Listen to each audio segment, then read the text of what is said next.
I'm not teaching, I'm publicly learning. But hi and welcome to Learning for the Life in the UK test part 77, a global power, constitutional monarchy, the Bill of Rights, that is on page 33, while doing shoulder impingement training. And if you participate in the shoulder impingement training, that is at your own risk. So, at the coronation of William and Mary.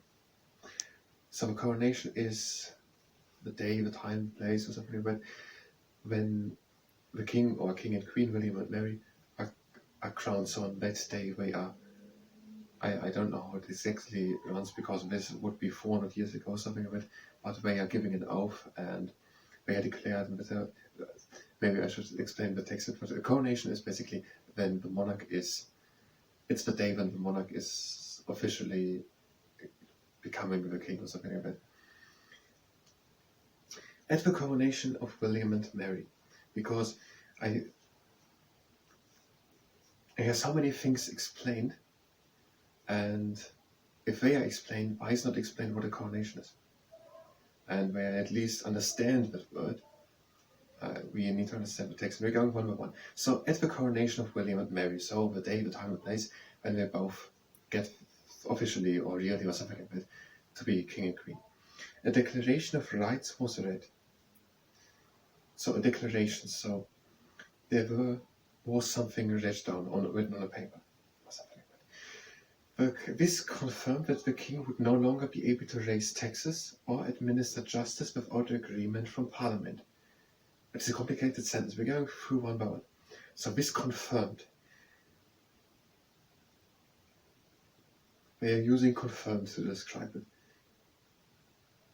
So there was something written, and in that was said that now the king and queen, William and Mary, could no longer just raise taxes or administer justice. They mean with that accuse, like Elizabeth I, Mary of Scots, of plotting against the throne and executing her. That's what it means. So they could no longer administer justice. They could not declare law without agreement from Parliament. So they could no longer raise taxes or speak justice without having consulted the Parliament. And that was in a declaration which was read. So the balance of power between monarch and Parliament had now permanently changed. So the monarch had power. We don't know what it is now at that moment. And the Parliament has a power. And from now on it was permanently. Maybe it was permanently from today's viewpoint, because I don't think that they said we're making the Magna Carta or any other law that will be just until that civil war will happen 100 years when we'll dispute over it. So I guess permanently means, that's from our point of view. So that what we read here is not also the case today, I guess 350 years or so later, 330 years. Let's just take what is written here. The balance of power between monarch and Parliament had now permanently changed. The Bill of Rights, 1689, confirmed the rights of Parliament and the limits of a king's power. So I guess we're talking about this Bill of Rights, which was read on the coronation day of William and Mary, and not something completely else, because we never told it it's the same. Now we don't know if it's it. Let's take it as a separate thing. Learning we two things completely unrelated, and it would be easier to connect them, and it would be easier if we would not learn about two separate things, but about one and the same thing. I think we're doing that, but we don't know it. And that makes it more complicated. The Bill of Rights, 1689, confirmed the rights of Parliament and the limits of a king's power. Let's do shoulder impingement training. We are just comfortable standing, and we are doing forward shoulder circuits. So we're going back, up, in front, and down. And also for the next exercises and all over broadly, you can think of these shoulder circuits as 4-point shoulder circuits.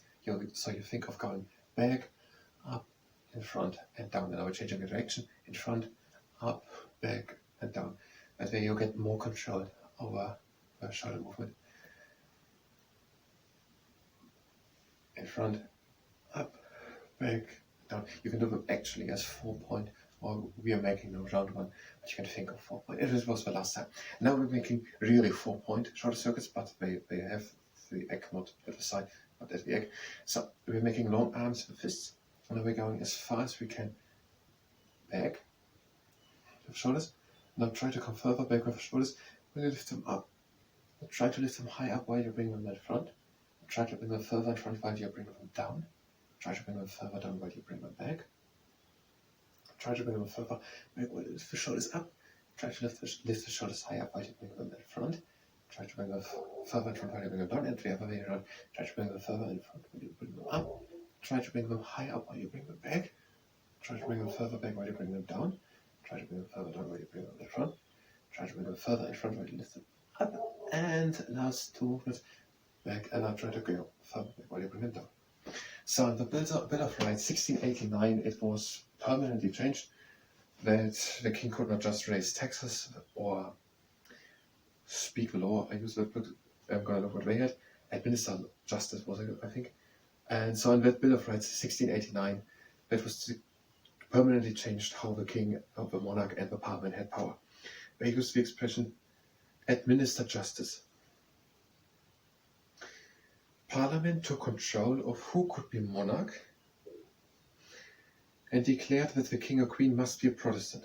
Okay, the first part, the parliament took control. Are we speaking now of the House of Lords, the House of Commons, or both together? What if the two houses cannot agree on something? So the parliament took control of who could be monarch. So they controlled who will be the next monarch. But is there an extent to that control? Can they declare anyone monarch? Can they declare that anyone is not? Because the only thing we're getting told here, maybe we're going to read on, but the next thing is just here, it has to be a Protestant. The monarch has to be Protestant. But can they declare anyone, just for the population, to be the next monarch? Or can they declare that, even if it's a Protestant, declare, no, you will not become the next monarch? So, is that an absolute right? Can we declare anyone to it? Or are we just controlling it? But to say we're controlling it, and if there's a limit of it, that's not control. And do we know anyhow where that control succeeds the right vocabulary?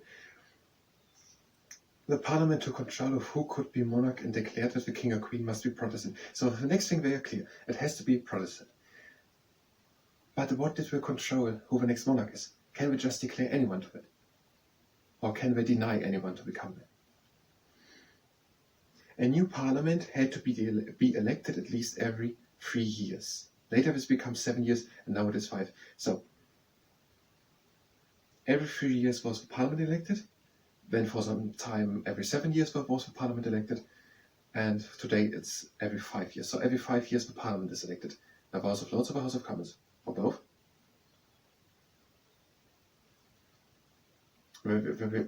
We should learn pretty specific something about the House of Commons and the House of Lords, and that they are different elected.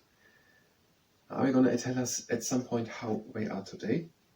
Because everything you need to study for the British citizenship test, it doesn't have to be everything to know what to live in the UK, but in a way. So, the parliament controlled that's I'm pretty sure way too harsh expressed. The parliament could control who gets the next king. What words do they use? Parliament took control of who could be monarch. The parliament had control who becomes the next monarch, and the parliament had to be elected every 5 and 7, every 3, 7, and now 5 years. Every year, the monarch had to ask parliament to renew funding for the army and the navy. So, I'm not so sure if many people know the difference between army and navy. I think most people know it if these two terms are written next to each other. But I'm pretty sure that most other people, when they read this book, and whenever it was spoken of the army, we think of all military forces. Now, in the past, there was not a navy. Not so really. I mean, the Spanish Armada, the Battle of 1588 and so on, but now the army are some part of military and the navy are some part of the military. The navy is the ship part, the submarines, and I don't think they had submarines then. So the navy is the ship, are the ships, and the army are the soldiers, but not the sailors, even if they were working on a military ship. Or are they in the army? Or I don't think we have to know it, or we don't need to understand it. So army and navy, if the monarch, so once a year, every year, the monarch had to ask the parliament to renew the funding for army and army and navy. Why not just say military? And it seems to be that it has every year. No matter if there's a war, no matter if the costs had gone up or something, every year the soldiers have to be paid and the materials to be renewed or maintained.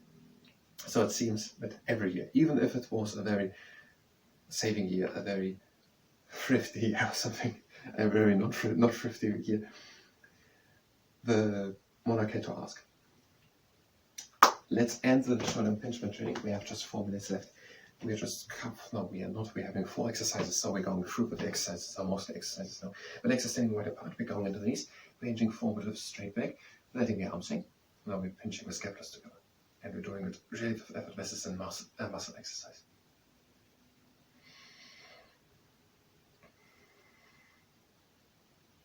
Now we're making fists, and we're bringing the arms up, and we're still pressing the scapulars together.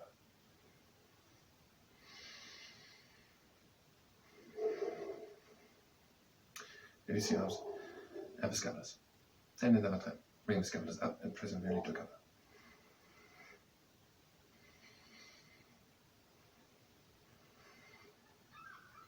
Make fists, and bring the arms up and press the scapulars together.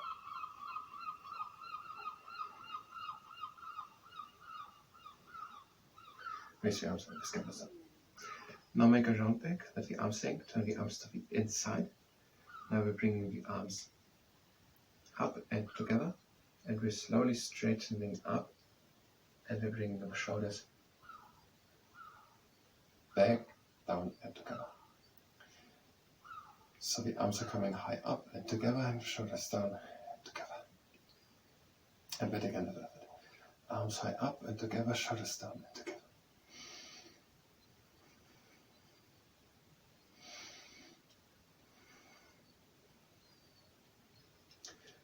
And we're releasing, and we're doing it a second time. And the knees, hinge forward, with a round back, let the arms sink, bring the arms to the inside, the arms high up and together. We're straightening up and we're bringing the shoulders down, together. The arms high up, together, shoulders down and together.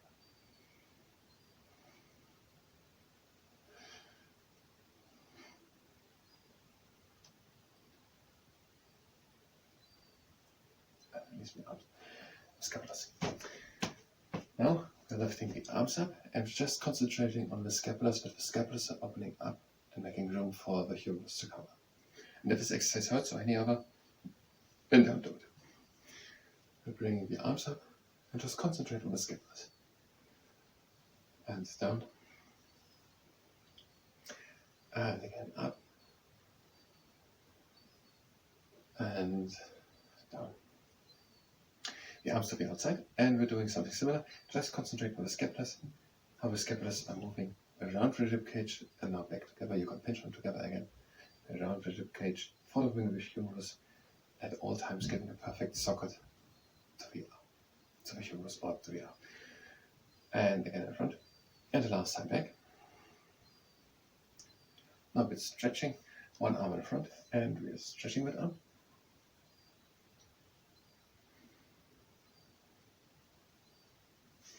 The other arm in front, and we're stretching the arm. And now we're having 50 seconds. So in 1689, the Bill of Rights declared that permanently changed the power between monarch and parliament. The monarch could no longer raise taxes, and he had to consult every year the parliament for funding for army and navy. and there was something read at the coronation. A Declaration of Rights was read at the coronation of William and Mary. Now, were these Bill of Rights? Confirmed the rights of Parliament. Maybe there was some early form of the Bills of Rights read. We can only speculate. I thank you very much, and until next time.